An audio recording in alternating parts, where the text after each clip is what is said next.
what's up, everybody? This is Gary Holt from Exodus and formerly from Slayer, and you're listening to The Razor's Edge.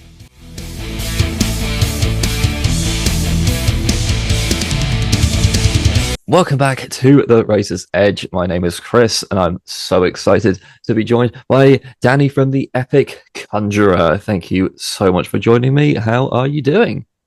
I'm doing good, Chris. How's yourself?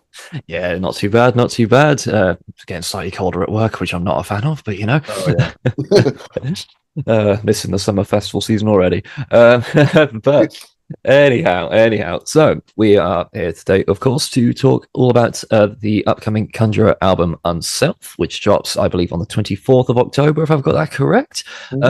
Before we get into all that, though, I kind of just wanted to take a quick little look back over Conjurer's very cool history, namely how quickly you guys seemed to grow through the scene, at least from my perspective. Am I right? You guys formed in 2014.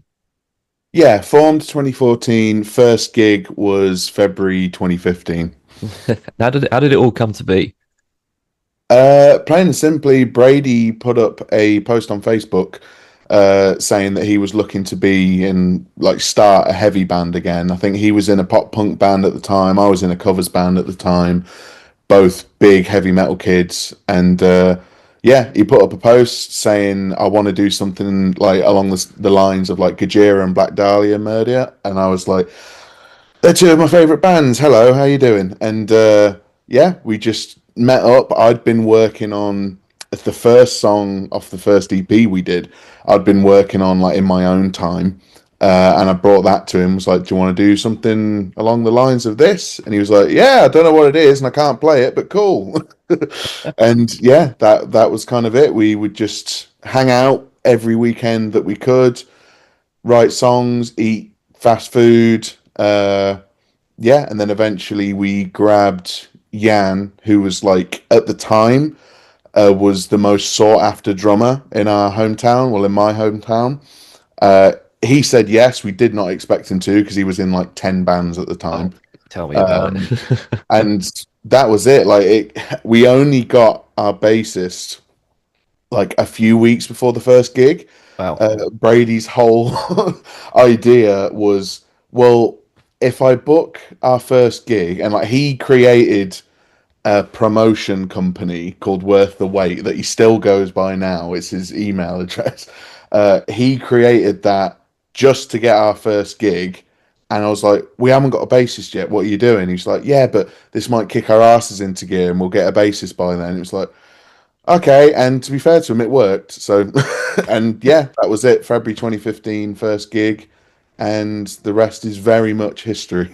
Yeah, of course. I mean, speaking of history, though, I mentioned just before that it seemed like only a couple of years, things started to kick off rather fast for all of you. It's like you did some amazing stuff. I think you played Damnation Festival, Arctangent, 2000 Trees, shortly after your debut album, Maya. You supported Conan. That's not even talk about all the awesome stuff you've done like since like 2018, 2016 or whatever. But essentially, did it feel like at the time things were going insanely fast? Yes. Even like before Maya came out, it was just kind of Brady's kind of. I'm loath to say business acumen because it's not necessarily business acumen back then, but like just his kind of gumption and his get up and go with everything. Like when it came to booking gigs, like we only had a manager for a brief period of time, I think in 2017 or something, but other than that, Brady has been managing the band from the get-go. And yeah, he has the mind for it, he has the drive for it, and like easily, like if if he didn't have that, we would not be where we are now. Like it is all down to him. And he likes to say, "Oh yeah, but the songs, you do the songs." I'm like, "Yeah, but no one would give a shit about the songs if we weren't playing all these shows that you're getting for us, you know?" Like, yeah, he just seemed to know what he was doing, and I was along for the ride. And yeah, that was kind of it. Like, did the first EP, recorded it 20. I can't even remember when we recorded it now. Must have recorded it end of 2015, and Maya was what, beginning of 2017, and we were just kind of like, we're happy to be playing gigs every weekend. We'll record an album. Maybe our friends will like it. Maybe we'll get on a label. That'll be nice. That was as far as our kind of overheads were. And then, yeah, it all just kind of blew up and very, very intimidating. But it was just like, oh, cool. We're an actual band. Yeah.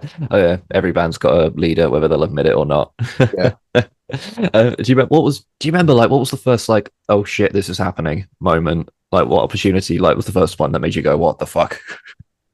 Um, Good question. This isn't to make out like we got loads of cool opportunities like from the get-go. Really, we were just, as I say, we were just happy to be out on the road and touring. Like our first tour was 3 days in Wales and we were thrilled. Like, Yeah. but I distinctly remember it was as Maya was coming out and we did like a 4 day run across the UK that was like the release tour for Maya, and we we were playing the Black Heart, and just over the road from the Black Heart was like this press building or something. I don't actually know. I just remember we went into this building, and Brady was like, "Okay, so this person's going to come speak to us. This person's going to come speak to us," and there was just like a bunch of different journalists, and one of my favorite journalists at the time walked in. Like I'd been listening to him on podcasts for a long time, and he came in and sat down. And was like, "Right, I got some questions about your album." I'm like, "It's you," and like I just was totally like awestruck and was like, "Why are all these people coming and talking to us? I don't get it." And yeah, that was the first moment I think, like including the gig as well, because you got to bear in mind, like, obviously, when you start out, you're doing tons of support slots, Mm. opening slots, and stuff like that. And this was the first time we'd played the Black Heart and we were headlining. And I just remember being on stage, like setting up our gear and stuff. And the place was sold out. Like, all our friends are like right at the front. I just remember turning to Brady and being like, why are they all still here? Like, usually by this point, like, what I don't understand it. And Brady was like, well, this is our show. Like, they're here for us. And it's just like, I'm so used to the crowds we're playing to waiting for the headliners to Mm. come on. And this was like, no, this is it. This is our show now. And that was kind of like a, oh shit. Like that was a really, yeah, that day and that gig and that press run was like, yeah, it was insane. You guys have done a lot of incredible festivals, as I mentioned, like growing through the years. Do you have a is there a like do you have like a favorite festival to play at? Ooh. Well, to be honest, there's been so many. Roadburn was a really, really big one, but that seemed more like a big deal just for me because I am huge on the Roadburn scene. Like all that kind of stuff is very much my bag. Not so much the other guys's, and I know when like the travel to and from Roadburn for them was awful, whereas Right. for me it was like I was so stoked to be playing Roadburn, and then I stayed for the rest of the weekend. Everyone else went home, so that was a big, big one for me. The first 2,000 trees was insane. That was another moment where it was just like I think Creeper were on the other stage Oh at the wow. time, so we were like, oh, so no one's going to come and see us because this was at the time when what's it, Eternity in Your Arms had come Of out, course. and people were going crazy for them, and it was just like, oh, yeah, no one's going to bother coming to see us, and we like did our sound check, came off stage, waited 5 minutes, went back on to play, and the tent was rammed, and it was just like I don't understand what are you all doing here. Like it's still a bit of a thing for me, like including when we did Download Pilot in 2021, like that was our first gig in like 18 months because of Mm. Of COVID, course. 14, 15 months maybe. And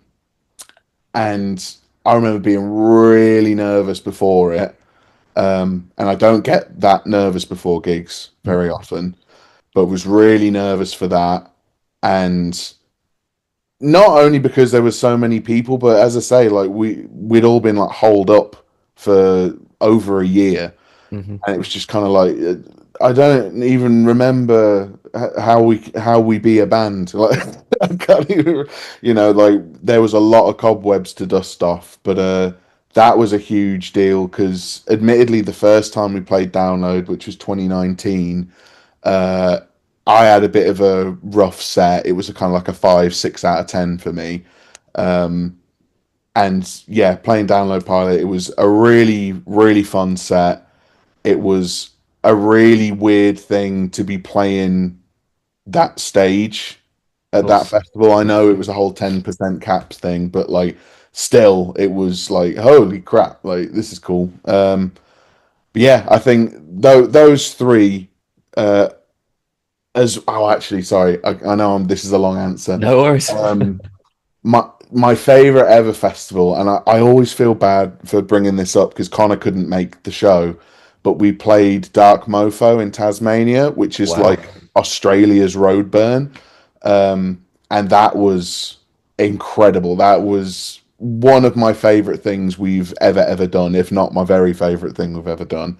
Um, Trying to remember who else was on. What was crazy about that festival is the band Spiritualized were on, and they're from my hometown, which is really really weird. There are two bands from Rugby playing this festival. That's really really strange. But yeah, Dark Mofo was that was so cool, and I had far too many cocktails. It was wonderful. Brilliant, brilliant, cool. So, Conjurer's music is always one I found very hard to describe to other people when I'm telling them about the band. It's kind of post-metally, a bit sludgy, all kind of different things. Have you been able to work out the elevator pitch for the band? No, we're still struggling. And it's not out of any kind of like, oh, we're so unique, but it is just a melting pot of all the things that we like. We used to kind of jokingly call ourselves post sludge because it was just like, well, it's sludge metal, but it's a bit more up its own arse than that, so let's call it post sludge. Yeah, we I don't even though we are a metal band, I'm one of those people that's like, oh, I don't really like to call ourselves metal because I just want to be like kind of emotionally heavy. It's not necessarily all about going gong gong gong, although it is fun. So yeah, I have no idea what to call us. I just kind of call us metal, but then people are like, but that doesn't quite do it. And I'm like, yeah, I know you're right, but I've given up, honestly. It always makes for the more interesting discussions, though, when you have no idea how to talk about a band. Yeah, Makes them more appealing, in my opinion. yeah, So your last album, Pathos, came out back in 2022. Absolutely stunning album, of course, critically acclaimed all over the place. What went through your heads when you saw all the acclaim coming at you guys after that release of that album? Because obviously you mentioned the shows were getting bigger, but to have an album get so lauded like that, what was that experience like?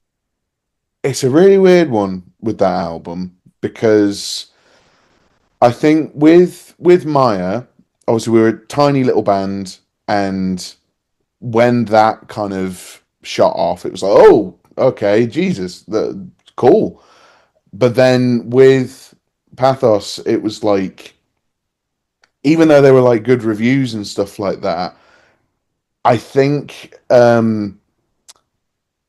I don't want to say like we thought people hated it or we got the impression people hated it or anything like that, but we realized that there was a consensus that it's like, oh, they've gone even darker, they've gone even more kind of like impenetrable. Like, I remember listening to a podcast review, I think it was That's Not Metal, and they were saying like apparently we were very close to like the mainstream or something. I was like, were we? And then they were like, they've gone even darker and dingier and more kind of like insane. And it was like, well, yeah, that's because we went insane a bit doing the album. But in terms of like the reception, for one, we don't pay attention that much. Like when we know we're going to be in a magazine and stuff, it's always nice to read the reviews and stuff like that. But in terms of like word of mouth and like the word on the street, so to speak, like we don't know. We're kind of like kept out of the loop on that, I guess, like Mm. somewhat out of choice because it's like I don't know, like maybe it's a bit weird to kind of be like, oh, what do you all think of our new album, sort of thing. But no, that there was definitely like in my friend group, there were like some more mixed reviews and Right. stuff like that, and so it's just kind of like I don't know, it's hard to like accurately gauge what people think, but I guess it's all subjective anyway. But yeah, we don't really we see that album as like a little bit of a I don't know if you can use this term anymore, black sheep. Like uh it just kind of it was more impenetrable. It was created in a much less comfortable environment, both physically and mentally.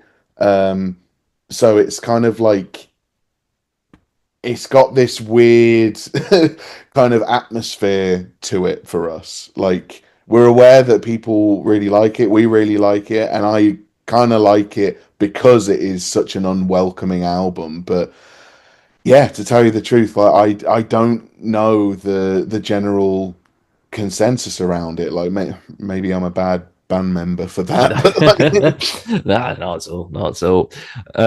So when did you sit down to start work on the new album?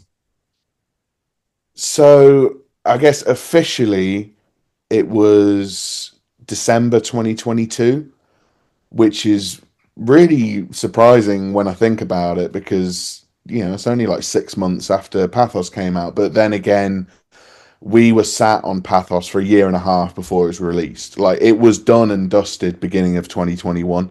Right. But there was some issues with like deadlines, like when we handed it in, it was originally going to be out like October 2021, but we missed the deadline, so it got pushed back like another 9 months or something. Right. So yeah, we sat on that a while. I had some little bits and bobs floating around that would end up on the new album, but it was actually at Dark Mofo, Noah's first official gig with us. I think once he was in the band, he was like, "I can ask this now. What have you got for the new album?" And I was like, "We're just putting this one out. Can you give me a break?" But yeah, he was just like, "Look, I want to know what you got," and I played him. It was the intro to Let Us Live. I'd just been working on. He was like, "Oh, that's cool. That's really nice." And yeah, he really kind of spurred on. He got the ball rolling when it came to the new album because I think we'd have just done what we did before, which is release an album, tour it, and then by the end of the touring cycle, go, "Oh, we should probably start writing a new one." But yeah, he was pretty much instantly like, "Let's get working on another one," and we made it a point to basically do the opposite of what we did on the last album, which was, of course, we were all isolated. Like we couldn't jam together, we couldn't hash out the songs in a room together. Everything was done via email. It was all Guitar Pro back and forth, and it drove us mad. So this time round, it was like I want to actually demo the songs. I don't want to rely on Guitar Pro. I want us to be sat in a room together, coming up with ideas and recording everything that we come up with, essentially. Um, but yeah, short answer, December 2022. Great. So what can fans expect from this album musically? Does it follow on naturally from Pathos, or is it something of its own beast?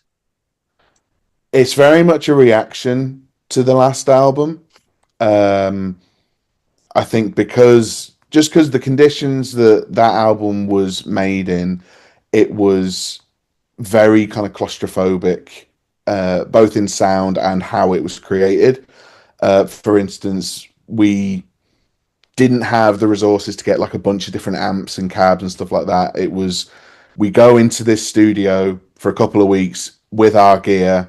We record the songs as they are. There is no time to experiment. There is no time to do anything other than record. Because, I mean, as soon as we got into studio, there was a lockdown announced. It's like, so we shouldn't really be here. Right. But yeah, we wanted to do like the complete opposite. We wanted to take more time than we felt was necessary to just experiment and do whatever we wanted. Like take all the kind of pressure off. So we gave ourselves near enough a month to record the thing across two different studios, which we've never done before. We technically did it on the last album, but I don't think our lockup classes as a studio. It was very much we recorded in Birmingham for a couple of weeks, and it's like, right, we got to get out of here. We're gonna have to finish this in the lockup.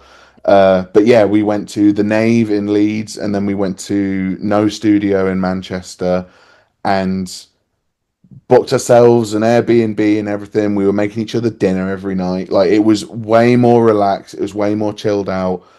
Uh, Ideas were flowing a lot better because I mean, you know, in the pandemic, you just kind of like you just you're literally restricted. So this time it was like we'd get back from the studio and we'd freely chat about the album. There were like no arguments or anything like that.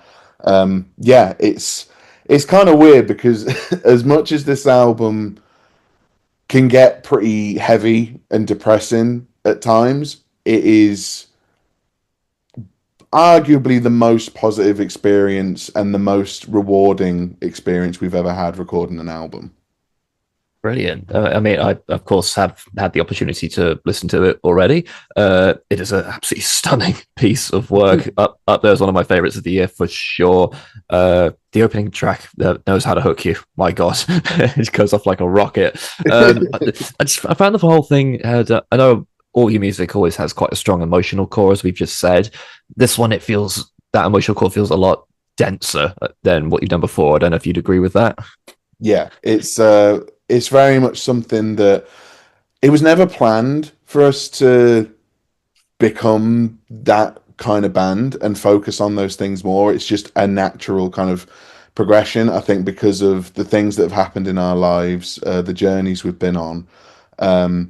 And it just felt like at this point, I mean, with the last album, it was very, very internal. Like, I've gone on about how kind of claustrophobic and restricting and unwelcoming it is.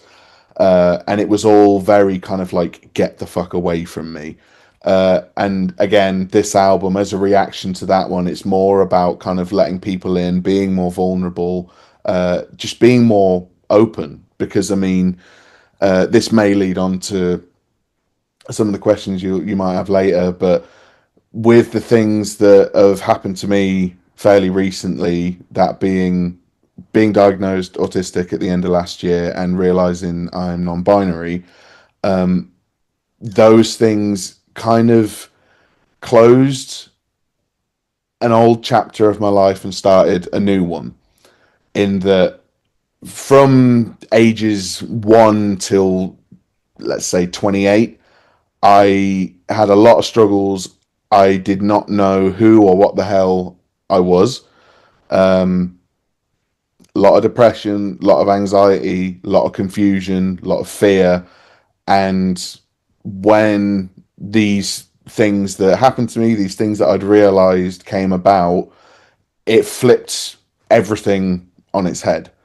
The way I viewed the world, the way I viewed like my relationships with people, the way I viewed myself, it all completely changed. I finally got some sort of understanding, and I think that directly affected the album. Not only the topics that we sing about on the album, but just the kind of just the approach. Like finally getting to a point where you like find some sort of peace and self actualization.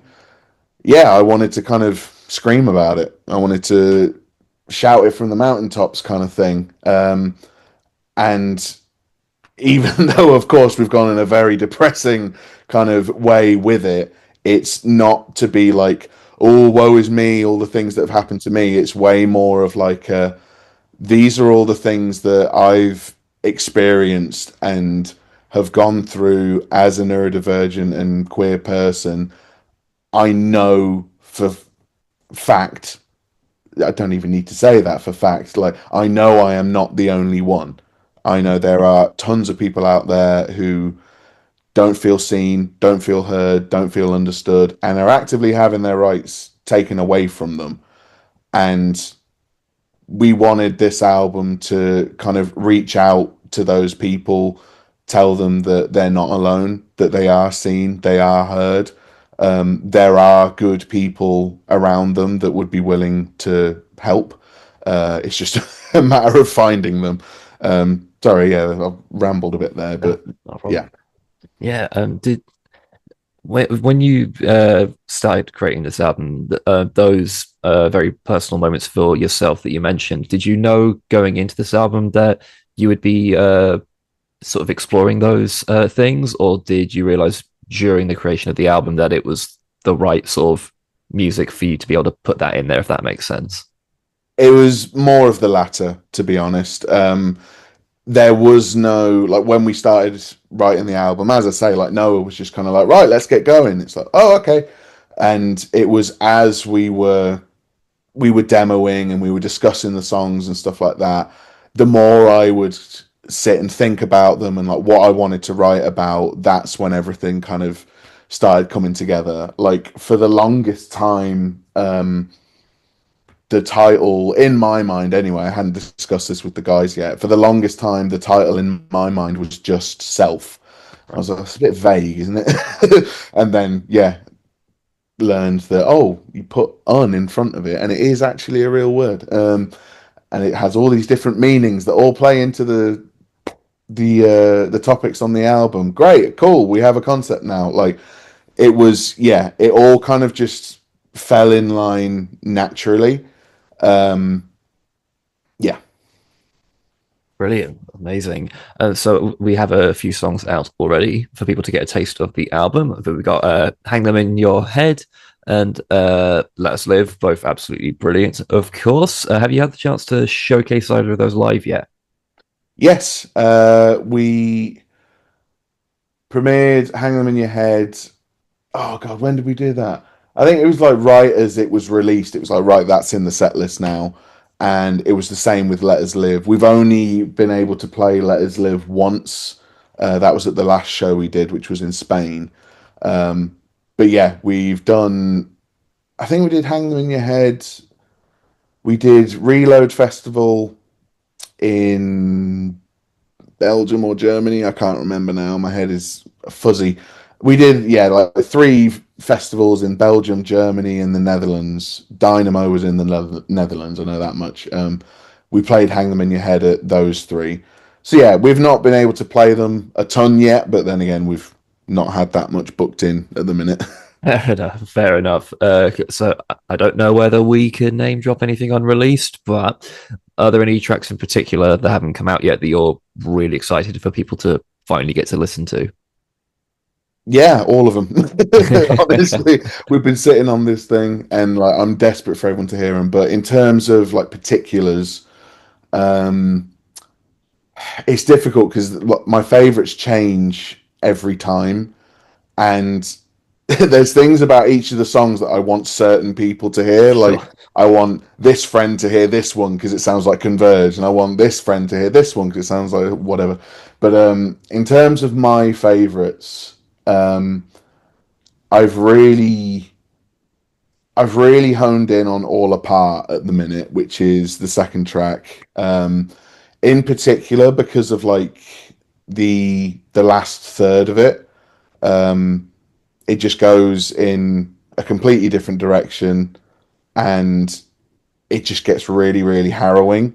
And right, recording that part of the song was, I don't want to say it was difficult, but I mean, Joe, when we were in the studio, Joe, who recorded the album, was like, okay, we're at the really, really sad part now. Are you going to be okay going to these kinds of places.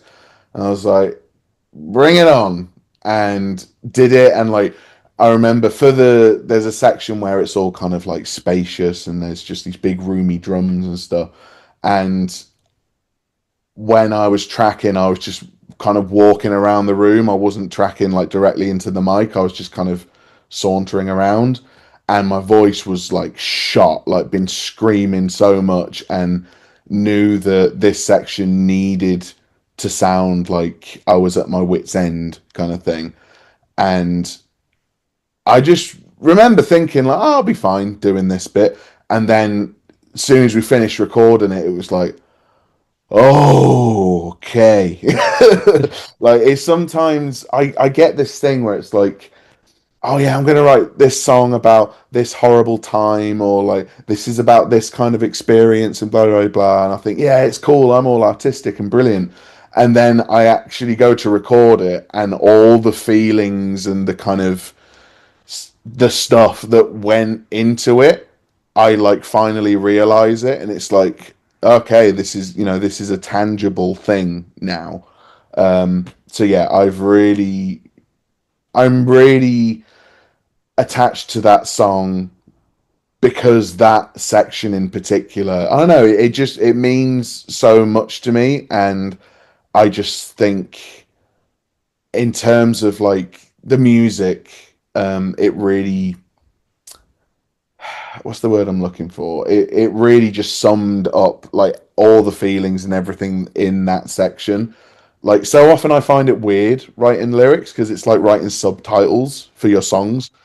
And it's like for me the music already says everything. Like every note is picked out intentionally. Like it already says everything that I'm feeling, and then you have to write lyrics to it. But yeah, that whole section just means a hell of a lot to me. Yeah, I mean, All Apart is literally one I wrote down. It's like this song is amazing. Oh So yeah. yeah, completely feel that. I mean, I can't not gush about how the album is bookended with the beginning and opening track. Absolutely genius. I'll keep it vague, so I'm not going to spoil it for people. But listen to this album in full, people. That's all I'm going to say. It's definitely one to hear in full. Cool. So we're nearly at the end, but I apologize for the slight change of subject because I've been dying to ask someone from Conjurer this about your collaborative project with Pin. Is that how it's pronounced? Fine. Hein. It was either Fine, that yeah. or that. Curse these metal hands. Most obvious question out of the way. I'm sure you've been asked this a million times. That is a Peep Show reference, isn't it? Yes. Okay. So, how did that all come to be? So that was a really, really weird one. I believe it was, yeah, Arcs and Gent Festival wanted to do this collab thing between two labels. It was Big Scary Monsters and the label we were on at the time. And apparently, like, when Arcs and Gent reached out to both labels to try and get bands to collaborate, it just didn't work out. So our label just said, do you want to do something with Pine? And at first I was like, do what? Oh, we haven't got anything. What, we're just going to get in a room and write stuff? Are you mad? Well, I don't know these people. Like, I was very anxious about it. But I had this song, High Spirits. It wasn't a complete song, but the bones of it were there. I'd been sitting on that for a long, long, long, long time. It was just this little acoustic ditty that I would bring out every now and then. I've been sitting on that for ages and was like, well, okay, we'll go into a practice together. I'll bring that so there's something. And yeah, everyone really vibed with it. Jan like fleshed it out a bit more, made it this frigging 9 minute 9 minute thing. And yeah, it was again another case of me just kind of turning up, going, "I've got this. If anyone wants it." And we all just really vibed on how happy it was, because I mean it was written when I was really happy, and it's just a nice kind of Lord of the Rings esque, like the Shire kind of ditty in that song, the main melody. And yeah, we all just really, really vibed on it. And the whole thing came together like just from enjoying each other's company. Like even though we had at most one song between us, it was like, this is really nice. This is really, really fun. Like, we're both our day job bands are like incredibly depressing and bleak, and it was like, it's nice to just get in a room and just be like, should we just be Queen for a bit? Let's just be Queen mixed with Baroness. And yeah, we all just really enjoyed each other's company. We really enjoyed just getting in practice rooms together and creating, and that whole theme of like getting to know these people and them eventually taking us out on tour with them and stuff like that. The whole project is literally based around becoming friends with them. Like, the whole thing is about friendship. And yeah, that all bled into the music and what all the songs are about and stuff like that. And yeah, it's a really, really fun project that we will do more for it. Okay, that was my next question. Yeah, like, we are going to do that. We've got new material. We played at the last two Arcton Gents, well, 2023 and 2024. We played this new song that I wrote, and we just haven't recorded it yet. Here's the thing, like, Kirsty's only happens when Pine's schedule's free and when our schedule's free. Of course. And Joe, now he's doing his own record label, Floodlit Recordings. So like, both bands are just very busy all of the time. And so yeah, it will happen one day. I am determined to go up and finish recording that song, and we can put it out. But yeah, it'll happen. Brilliant. And the guys who made Peep Show haven't come after you or anything, have they? No. Well, you literally just like, look, we need a name. That's a cool name. They're not using it. Let's just use it. Yeah. Fair enough. Fair enough. Cool. So anyway, back to Conjurer quickly. Beyond the release of Unself, what does the rest of the year have in store for Conjurer? So we have headline tour at the end of October, running through to like mid-November. We have a listening party, which is the first time we've ever done that. That's going to be strange. That's being held at the Royal Society of Arts, very hoity-toity, down in London. Yeah, that's going to be strange. We've never done like a listening party or anything like that before, and there's going to be a Q&A and everything. Like, it's just kind of, we're very proper. Other than that's the rest of our year, just the headline tour, and then we're gonna settle down for Christmas and stuff, and trying to get a lot of things booked for next year. There's all sorts of things in the works. But yeah, that's it for 2025. Brilliant. Very much excited for your Bristol show. That's gonna be epic. I'll hopefully be at that one. Anyway, cool. So that's all I've got. Thank you so much for joining me today. It's been an absolute pleasure. No worries, my pleasure. Cool. So for everyone watching, I'll reiterate once more, Conjurer's epic new album, Unself, is out on October 24th. Make sure you don't sleep on it. It is amazing. Thank you so much for joining me. Thank you all for watching. I've been Chris with The Razor's Edge, and we'll see you in the next one.